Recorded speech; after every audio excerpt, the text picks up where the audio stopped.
anigu saxaafadda waxaan kasoo bilaabay taarwale taarka kasoo bilaabay taar runtiisu saxaafad isgaarsiintu waa media maxaan ka naqaan aniga daawadeysha mar baan damcana saxaafad iska daayo ganacsada aan noqdo waa markii igu darneed bay ahayd oo Kenya aan joogay oo de kismaayadan inta ka cararnay aan Kenya tagay Kenya markii aan tagnay de waxaan go'aansanay ganacsada noqdo waxyaabihii igu yaabnaa waxay ahayd dawooyinka ka shaqeynaya markaa iyada waxaa jiray waayo inaad qaar ka mid ah goobo ganacsi aad ku dhaliisheen sida tusaale shirkad diyaaradaha oo kale istaarlada qaar ka mid inaad ku dhaliisheen adeegyada ay bixiyaan inay sanayn kuwii ku habboona dadka magaalada qaarkood waxaa isla dhex maray inaad raaligelin ka bixiseen school Carnival oran jiray والله ونحرستي نستيح داير فرح ومعلن كأها ومقالنا كسبان اللي قد لي بان وحكسو برتي مدداس لو تكون يسد حدنا هذا نجعلها حلي صحافة عن صوبرتي. السلام عليكم ورحمة الله وبركاته. أنا ولاد سندا ويان كسر هذا البرنامج قارن كورة يسندو نهورية آذن محمد صلاح وكم إذا بعد ورباهين تا جبلان سيجارة وحى وكجرا خبرة وعنصن جودهان كفرت الصومالية يقبل كجبلة هسه آذن وحى وصحافة الصوغ لي سيدا ونشري لبدا كل يصدح ذي مدة كل لبي يلا باتنصنو أي صحافة كجرا وميت كم إذا شخصيات طبعا اللي قد يوصلوا مركز لجها الله علمي أقنت صحافة أنت مركز لجها سوتر وحى وكجرا ورياشة فركوترسك كسر الجبلان وطبعا مركز لجها اللي بنك ورباهنتا مركبة لصوح حسوسا كراو ما أنت كاميرا ده نيجي بشير ميديا وحي لكم أنت آدم أو وحكوا يدين دونتو ظروفي كدوايا وكسر شقيين مدري بارين وجولي سجود الجبلان يسجارة وعيه سي صحافات برامج كواحد كوي جدنا صبح قيمات وقيمته كواد إن قند دونتو قفك وآدم هاي يتاريخ نساء وقوام سيدا كله وعيه سي صحافات أو محن كوي يدين دونا قيمته وجودا بيسايا وغير يدين دونا وحول هذا سنين مهر لي اللي مقعدوا بهين تدور ده مركي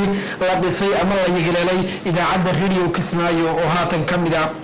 إذا عملها أوقف كبير جبلان مركز رأسون بويو أن سكين برا آدم يقفكوا وياي وإنتي لبضن أتقانان في رأينا إن دو تاريخ يشكوين كيسا سوين وطبعا بقن دوتان آدم سلو روح عاول هذا وما سنتح وي فرحان بيتينا كم من نقطة جيرشي كادم بي وربعين تكوصو بيري وحي كدم بي لو كيسان إلا صور ضعفي سيجارنا وحن وجودنا شخصيات الكوبان علمي وحون كفائدة تعمل كلا قصة تبع آدم وحربنا كويديو بالآدم وقفنا هي آدم عاول آدم ما سنتحي مقالة كسمايو حرمتكم الجار كادو جبلان أيام صحافتك صوب اللعبي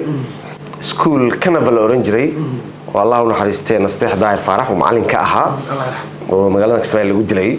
بان وحكسو برتي يعني يتيم بدن وهذا قاركود ترك بدي سجرة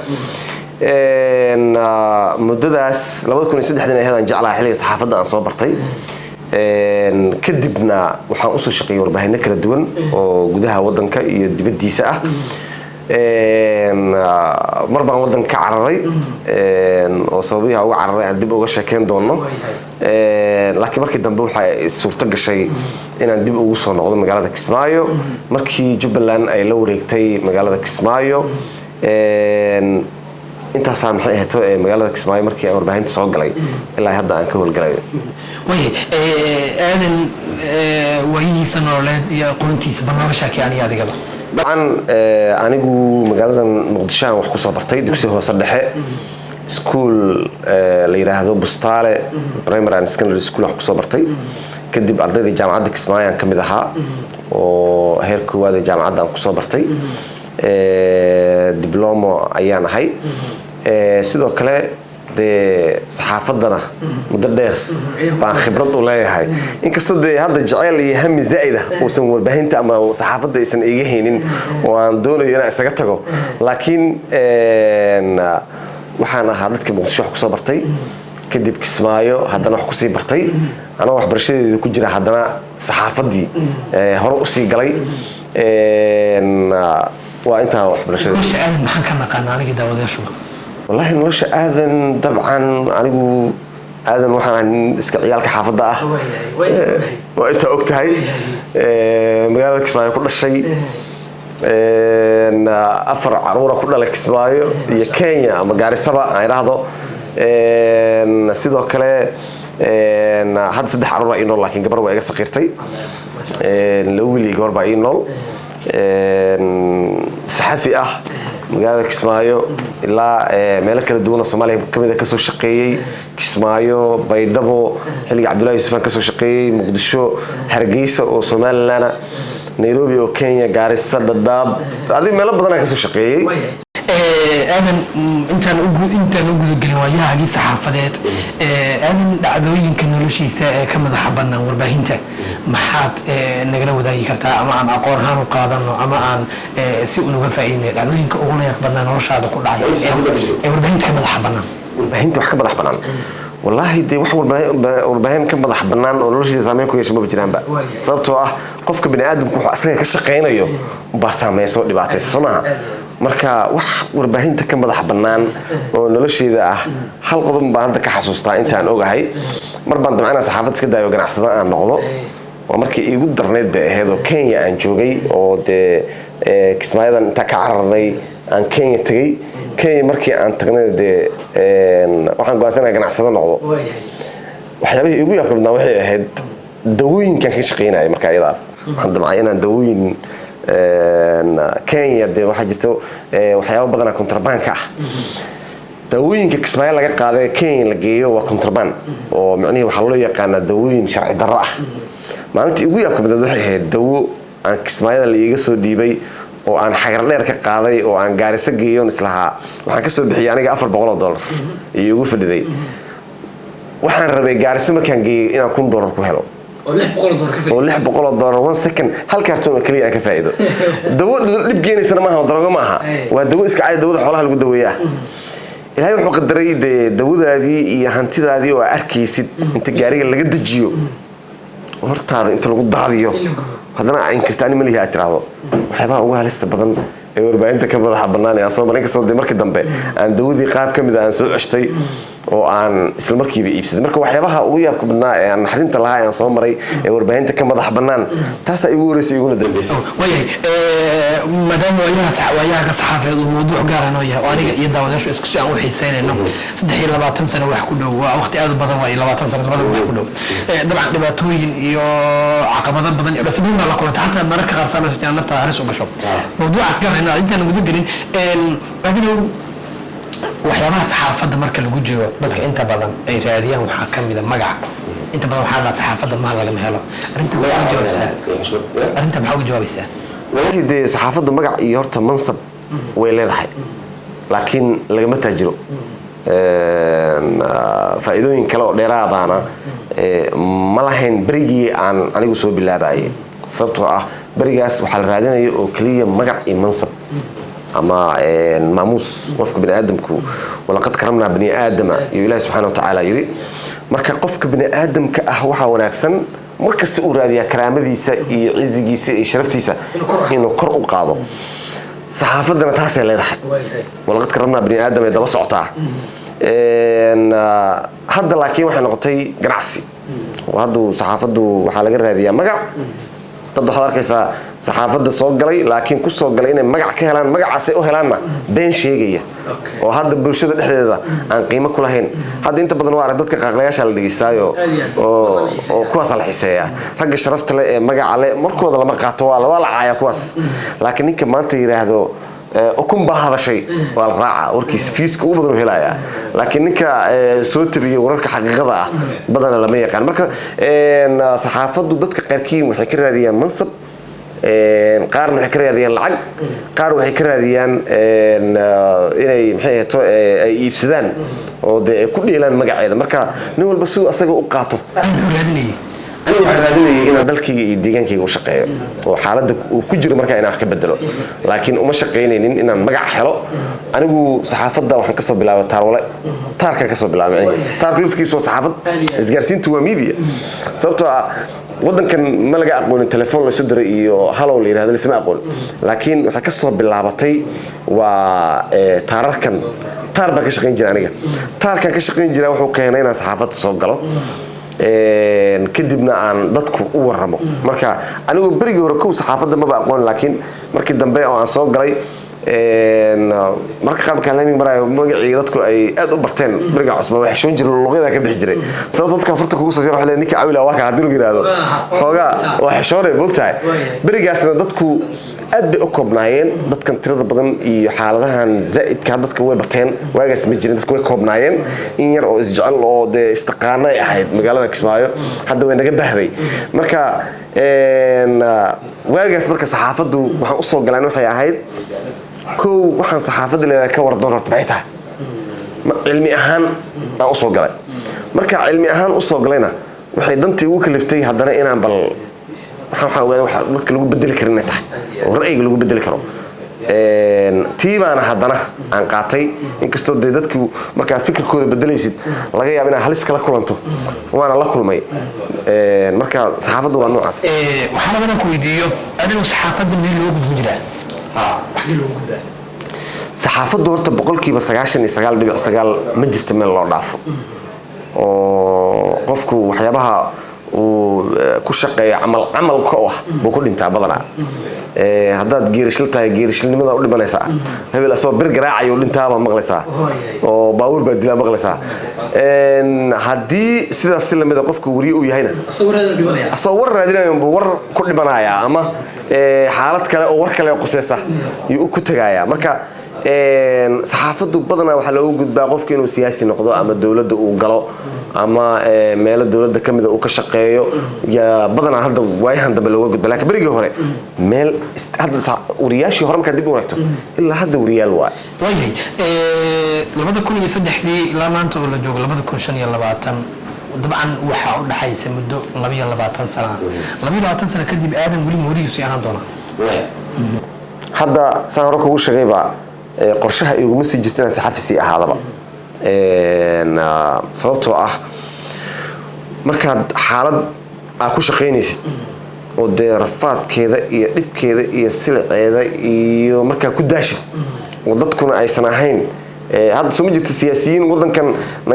xilligii siyaad bara shaqeyn jiray oo maanta faraha ka qaaday markay arkeen dadkan say u dhaqmayaan sidaas lamida kuba 91 ilaa hadda siyaasadda ku soo jiray oo laftirkooda markay xilligii Cabdullaahi la soo gaaray ama xilligii Farmaajo la soo gaaray baasha ma hagaagaysa isaga tag soo ma jirto hadda qoys saxaafad aan ka taaganay aadan ahaan waxaan rajeynayaa in maalmaha soo aadan ama sanadaha soo aadan inaan sii ahaan doonin haddii alle ma jirto ina xilmaan raadin doonto maya xildhibaan ma noqon doono wixii ilaahay qoro waa qadarta waa halkeeda hadda ma geli doona ha waxaan ka qaban doonaa meel macquula laakiin de hadda ma sii sheegayo way ka warayaan way ay dabcan fariin mug weyn ayaa dareysaa inta marka laga soo tago waxa jira jiilal kala duwan oo adiga ka dambeeyay oo laga yaabo in aniga jiilasha ugu dambeeyay wali qayb ka sii ah aniga nafta jiilal baa iga sii dambeeyay jiilashaas ma jira wax fariin oo u dareyso wallahi jiilashaas qaarkood meelaha tababarada oo kale lagu bixiyo seminaarada oo kale waa siiyaa haddana halkan fursaddan oo ka faa'iideysanayo waxaan leeyahay runta ku dadaal nafta iyo wariyahana waxa qaalisan nafta iyo warka wariyaha qaalisan nafta wariyaha qaalisan qof kasta oo wariye ah ha ku xisaabtamo warkan anigu muxuu iga tarayaa muxuu ii dhimayaa markasta ka fikir laakiin ka fikirin warkana ahmiyadda koowaad leh sida laakiin maxaa kaaga imaan doono gadaal dambe ka fikir sidoo kale waxa ka fikirtaa warkan markaa tabisid dalkaaga iyo deegaanka aad ku nooshahay saameyn intee la eg buu ku yeelan doonaa baa laga fikiraa laftirkeedu waxay u baahan tahay aqoon iyo qofka wariyuhu inuu ka fikiro arrimahaas laakiin haddii aad warka uu dhibaateynayo deegaanka aad ku nooshahay oo mustaqbalka deegaankaaga uusan u wanaagsaneyn ha sii deynin oo isaga tag haddii naftaada uusan wanaagsaneyn warkaa meesha uga tag haddii sidoo kale uusan u wanaagsaneyn dalka meesha uga tagaan leeyahay laakiin warkii uusan qaali kula noqon mar kasta waxyaabaha ugu yaabka badan berigii hore aan soo marnay saxaafadda ku jirna wax ka mid ahaa warar waxaa jirta haddii aad sii daysid magaalada aad ku nooshahay dagaal culus uu ka dhacayaa jiro oo laisku farasaarayo marka warkaasoo kale waa laga tagaa ka tegista wararka agtagtan waxaa laga yaaba dhibaato inay kugu noqoto berigaas aan kuu sheegayo labada dhinac badbaado ma laha sababtoo ah war nin baa hadda kor noo yimid wuxuu yidhi waraysi baan rabaa in layga qaado waraysiga muxuu ku saabsan yahay wuxuu rabaa inuu ka hadlo nin sargaal ah oo ay dowladda iskula jiraan buu rabaa inuu dhaleeceen u jeediyo wuxuu sheegayaa inuu hubkiisii diyaarsaday yuu rabaa inuu warbaahinta u marsiiyo sidaas si lamid ah kii kale ee asagana dhaleecayntaas loo marsiinayay wuxuu amar ku bixiyey in warar nooca ku saabsan hadday yimaadaan warbaahinta inaan la sii dayn doonin haddii la sii daayana dhibaato lagala kulmi doono labada dhinac waa laga baqayaa marka waxay noqotay marka in warkii isaga ahaa ninkii shirki jaraa'id uu qabtay in la baajiyo oo laba arrimood loo baajiyo labada arrimood waxaa deegaanka iyo bulshada dagaala soo gaarayo dhibaa dhacaya haddii warkaa la sii daayo sidaas lamida digniinna waa haysanaayo haddaad sii daysaan dhibaata ka imaanaysaa lagu yidhi marka tii bulshaduna u daneennay tii annaga nafteenna u daneennay ha yeeshee mar saddexaad culayska anagu nagu soo noqday see warkayga ku sii dayn weydeen baa waxay dhacday in nin qori loo soo dhiibo ninkii istaafkiisa ka mida la yiraahdo aadan hadda meedkiisa istaalka lagu soo sheego marka idaacadana taftire ka ahaa ninkii oo aan isu jirno meel tusaale ahaan aniga waxaan joogay xaajaamac oo kale faanole ninkan wuxuu soo marayay isgoyska golol ilaahay wuxuu qadaray in gabar ay furato oo markii dambe si hoose arintii loo xaliyay oo ninkii dib loo soo celiyay oo inta la soo wacaliyay wareede kiiska ma fulise uu yiraahdo may hadda ku dhawahay soo kala wareeg yiraahdo waa 1 second ninka 3 daqiiqo dib wala taagnaa marka xigeen inta garaad ku sagtay sigashatii u dambeysay marka dhacdooyinka ugu waaweyn waa soo gudbin doonaayo waayahan ku eegi doonaa mawduuca ay sheekada nala gashay aadana marka tan laga soo tago mararka qaar waxa waqti xaadir ka dhacda saa sheegtayba in warbaahinta ganacsi loo bedelay mareegtada waxa ku xiran dad aad u badan oo page-kaaga Jubaland News 24 iyo page-kaaga kale aadan maxamed salaad ku xiran yihiin waxa jiray waayo inaad qaar kamid ah goobo ganacsi aad ku dhaliisheen sida tusaale shirkad diyaaradaha kale istaalada qaar kamid ah ku adeegyada ay bixiyaan inay sanayn kuwii ku habboona dadka magaalada qaarkood waxaa isla dhex marayeen raaligelin ka bixiseen maxaa keen raaligelinta raaligelin aan bixinna ma jirin waa laga yaabaa asxaabta qaar aan isla shaqaynaynay in ayaga si gaar ah raaligelin u bixiyaan anagu horta markaa wariye tahay waxaa lagaa rabaa inaad haysid xogta hoose ee dadkaagu ay ku nool yihiin dadka qaar waxay leeyihiin bantu aan hogaaminayo marka hore ay soo dhigayeen waxa jiray isfahan waa ka dhaxeeya goobaha ganacsiga iyo isaga si gaar ah ma jirin waxaas bataatanba ma jiraan markaan daacad kula hadlo waayo tusaale ahaan hadda diyaaradaha oo kale anaga bulshada aan wareysanaa hoteeladan ku aragnaa magaaladan ku aragnaa waxaan la sheekaystay nin oday waayeela oo da ah wuxuu ii sheegay in lacag qaaraan loogu soo arooriyey uu tagay uu rabay Muqdisho in caafimaad ahaan uu aado oo lacagtina ay dhaaf weyda $100 markii xafiis kamid ah xafiisyada shirkadaha diyaaradaha uu tagayna loo sheegay in $140 laga rabo uu awoodi waayay $40 lacaga inuu iska bixiyo waxay dantu ku kaliftay inuu asxaabta soo dhex galo oo asxaabta qaar $6 iyo $3 loo soo daro oo 40 kala buuxiyo way danqaysa marka waxa dabagal ku sameeyay marka ay aadahan $140 maxay tahay waxaan soo xaqiijiyay in shirkadaha diyaaradaha qaarkood ay culays saaraan bulshada si macaash iyaga u helaan sababtoo ah waxa laga yaabaa cashuurta dawladda inay aad u hooseyso 50% way hooseysaa aad bay hooseysaa waxa laga yaabaa shirkad diyaaradda maanta Kismaayo ka soo degtay in $10 oo kale dawladdu cashuur ka qaado land fee laga qaado $20 sidaas si lamida security checking waxyaabahaas oo dhan marka la isku daro lacag $40 aan gaaraynin inay ku baxdo $60 meela iyo $40 meela meeqa waa $100 dheeraad Soomaa $100 shirkadda diyaaradda iska leh ee Kismaayo u soo dirayso $50 ay qaadataa ala qof meeqa dheeraada marka oo agency-ga u saaran ugu yaraan $50 u saaran see ku dhici kartaa marka in dawladda ay $10 qaadato ninka shirkadda diyaaradda isha Kismaayo u joogin oo $50 qaato oo maanta aniga cawila maanta ma laga yaabaa ganacsi Kismaayo ku yaal $50 inuu faa'iido على قف وحلا يابا إنه بحضر كل واد لو بقولوا قف كسماي مالتي إنه كده فان لو بقولنا اعتماده أوكي لو بقولوا قف كنتم $1 ما كان كفائده سو يقدر منو قنيس كان عسدته تحس أنا كان يديني markii arintii ilahayd aan soo bandhignay oo bulshada u soo bandhignay oo qolada ganacsatada aan waraysiga aan la yeelno weydiideen bataatanba that's why keentay in ganacsatada qaar ka mid ah ay ka carwadaan sida gudoomiyaha oo kale oo la target gareeyay waxa loo target gareeyay baahin title-ka uu hayo baa loo target gareeyay sababtoo ah shirkado kale oo magaalada ka shaqeeya jiro magacyadooda lama soo qaadanin laakiin shakhsiga title-ka hayo waa muhiim qofka saxafiga inuu waco aniga waxaan ka mid ragii wacay ee ku waxaan ka rabnaa waraysina ka qaadno dadku waxay ka cabanayaan $140 ee qaaliga ah wuxuu ugu jawaabay inaanu marnaba raali ka ahayn in waraysi noocaas kale uu bixiyo afaarahana isaga baxo taasa waxay keentay in bulshada u soo bandhigno ilaa markii dambe maanta faa'iidada maanta ducada anaga maanta aan faa'iidnay waxay tahay in $100 maanta Muqdisho lagu aadayo laakiin waa ogtahay dabcan saxaafadda laga aqoon badan tahay in goob ganacsi si gaar loo ataagareeyo ama magac ay sameeyeen oo in shakhsi la abaaro ay ka yaraato qalad waay laakiin marka ay raahdo awil oo agaasimo ka ah telefishinkaas qaladaad telefishinka ka dhacaan wax ka weydiin markii la yiraahdo uu ka gaabsaday that's not personal attack title-ka waa telefishinka u socdaa waa marka ma ahayn shakhsi la weeraray laakiin waxay ahayd si guud shirkadii ganacsatada qaar sida isbitaalada aan ogahay maxkamadda idin tigsadeen shirkadaha qaar maxkamadda aadeen runtii waa muhiim waliba xaaladdu aad bay wax karnaatay sida lagu jirin markii dambe ayaga sheekada ku daba doontay sababtoo ah anaga waxaan soo bandhignay isbitaaladaasna ka hadalno kala mar magacoodana halka soo dhigay laakiin isbitaaladaas waxa kamid ah waxyaabaha ay sameeyeen wiil baa walaashii qalliin lagu sameeyay qalliinkii markii lagu sameeyay gabadhii canugu waa dhintay gabadhii baa waxay noqotay in qalliinkii si qaldan loogu sameeyo oo ay halis u gaartay gabadhaas inay dhimato qalliinkii qaldanaa ee la sameeyay waxa ay istaalka magdhow inuu bixiyo maadaama ay ilmihii ay dhinteen oo si qaldan waliba qaladaad ay galeen darteed ay u dhinteen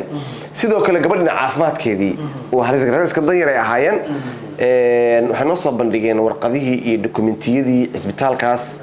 iyo qalliinka la maray iyo qaladka dhacay oo raaligelin isbitaalka uu ka bixinayo waxyaalahaas noo soo bandhigeen kadib waxa dhacday marka in isbitaalkii aan tagno oo waraysi la yeelno kadib way diideen waa soo bandhignay markii dambe isbitaalka waxay noqotay inay dacwo furtaan oo maxkamaduhu ay tagaan oo ay dacwoodaan dacwadii kadib waxaa suurto gashay marka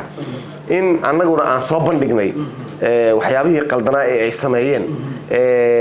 kadibna waxay noqotay marka gacmo geli jiray maxaa la yidhi hoosaa loo dhaqaa sababtoo ah annaga waxaan haynay ool qoraal ahayd sheekada qorshaha waxaa noogu jirtay film documentary ah oo ka hadlaya dhibaatada dadka rayidka isbitaalkaas uu u geystay magaalada Kismaayo ku nool dee markii dambe waxay noqotay sumcadeena ay laashanay warnimayahow naga qalaya okay halka marka ay sheeka marayso ma wax gacan saliimiin naga qalaya anaga weligeenba maanan qaadan wax gacan calis marka xaqiiqada kala hadlo way jiraan shirkado laaluush isku day inay bixiyaan suuqa la diingaliyo been abuur bay ahayd oo markaan ilaahay ka baqo wali ma dhicin shirkad ummadda Soomaaliyeed dhibaato u geysatay aan laaluush ka qaadan hadda magaalada Kismaayo sokortu qaali bay ahaan jirtay $22 ay ku socotay kiishka sokorta ah ayraade halfka sokorta waa kiishka ma kiishka waa $50 lacag ka badan waxa maanta ilaahay wuxuu qadaray buunbuunintii iyo ka hadalkii aan sameynay in dawladdu ay ganacsada u yeerto $17 iyo bar maanta sokorta jawaanka haafka sokorta ah inuusan dhaafi karin waxaas waxay ka mid tahay sidoo kale shidaalka ayaa ka mid ahaa $25 litir kala siisanaya maanta ilaahay wuxuu qadaray $16 in la kala siisto 20 shidaala ma garanaysaa waxyaabahan qabanay ka mid ah ku faanayna maanta oo dadku inay ugu duceeyeen sidoo kale xaalada waajibaadkayga warbaahineed waan gudanay sababtoo waxa laga yaabaa laftirkooda ciidamada iyo dawladda isma fahamsaneen waxa laga yaabaa in bulshadu بريجي مقالة أمنية السوقي برشة اللي قلت مني برشة اللي أفتر كودو أيجو أي كشقيني إن اللي قلت أنتو مركا واحد مدعين اللي بعتذ وجود بدن أي جيسنيين إذا ما مركز أيجو كفر تقنية وما أنت برشة إذا ما أي دولة أي صاحبيين سيدا وكلا عن شرطة كم ده هاد برشة مركز دولة أي عن شرطة بلابسي قال يا لقوا باللعبة سعر مرة مقالة كده عجارة فلانقين يدوضع عن كقبلنا يحصلتي إن عشورته $1 ما أنت جوان كسكرت وكزد المجال marka wariyaashu faa'iidooyin badan bay bulshada u hayaan mana ahlal shaqaaqaatayaal maaha way waa santahay kaas waxa uu ahaa aadan maxamed salaad oo dabcan qaybteeni koobaad ee waraysiga aan dabcan wax ka weydiinay qofka uu aadan yahay sidoo kale warbaahintu dabcan doorka ay ku leedahay bulshada gudaheeda qaybta koobaad ee inta uga bixi doona qaybteena labaad waxaan ku eegi doonaa waayihiisi warbaahineed si shakhsi ah dhibaatooyinkii dabcan uu la kulmay iyo sidoo kale marxaladihii kala duwanaa ee uu soo maray anigoo qaarkood xogaal waa in ay dhibaatooyin daran ka soo gaareen raggan ka xusi karo Mas'uud Cabdullaahi Aadan iyo Allah naxariistay walaalkeen gacma dheer oo kamid ah dabcan shakhsiyaadkii jilba culus tahay warbaahinta ku jiray warbaahinta dawladda qayb ka ahaa